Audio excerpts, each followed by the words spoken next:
let's see how you can apply for a new display name. Click on the WhatsApp icon, go to WA Manager.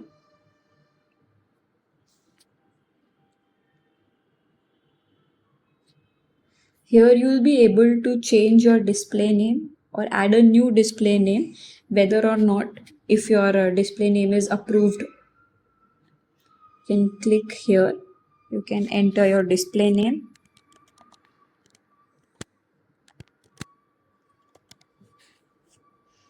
Click on next.